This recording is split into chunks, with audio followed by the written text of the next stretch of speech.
பாலஸ்தீனத்தில் அந்த மக்களை இஸ்ரேல் ராணுவம் திட்டமிட்டு படுகொலை செய்கிறது. இதற்கு வல்லாதிக்க நாடான அமெரிக்கா துணை போகிறது. உலகத்தில் 100க்கும் மேற்பட்ட நாடுகள் பாலஸ்தீனத்தில் நம்முடைய மக்களை கொன்று குவிக்கின்ற இந்த அநியாய அக்கிரம போரை நிறுத்த வேண்டும் என்று வேண்டுகோள் வைத்தோம். உதாசீனம் செய்கிறது இஸ்ரேல்.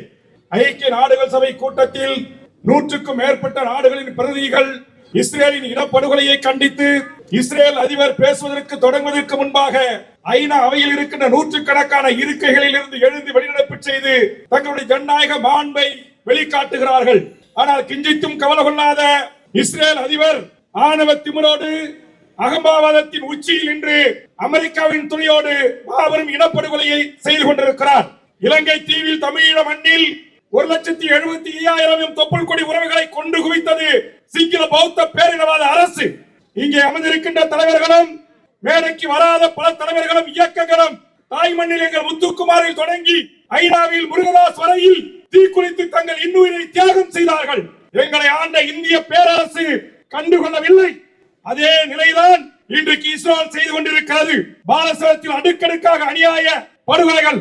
50,000க்கும் மேற்பட்ட குழந்தை செல்வங்களுக்கு தாய் தந்தை இல்லை. பல்லாயிரக்கணக்கான குழந்தைகள் படுகொலைக்கு உள்ளாக்கப்பட்டிருக்கிறார்கள்.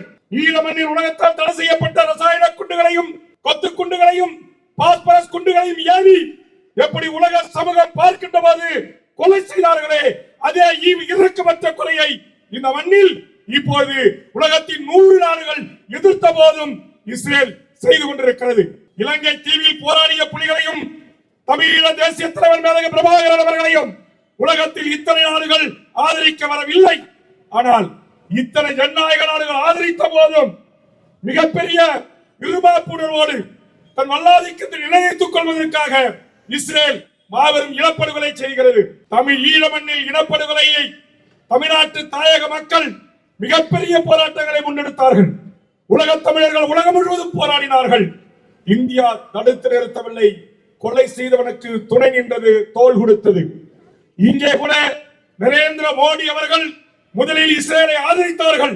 இந்தியாவில் நம்முடைய இடதுசாரிகளுடைய மிக கடுமையான எதிர்ப்பு, நாடாளுமன்ற உறுப்பினருடைய எதிர்ப்பு, அண்ணன் திருமா போன்றவருடைய எதிர்ப்பு, அதற்கு பிறகு தன்னுடைய நிலைப்பாட்டை மாற்றிக் கொண்டார்கள்.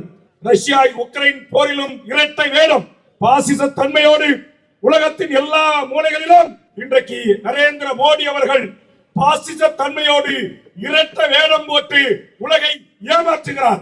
அந்த வகையில் தாய் தமிழகம் ஈழத்தில் நடந்தது இனப்படுகொலை என்று சொன்னோம். ரோஹிங்கியா முஸ்லிம் பாதிக்கப்பட்ட போது படுகொலை என்று சொன்னோம்.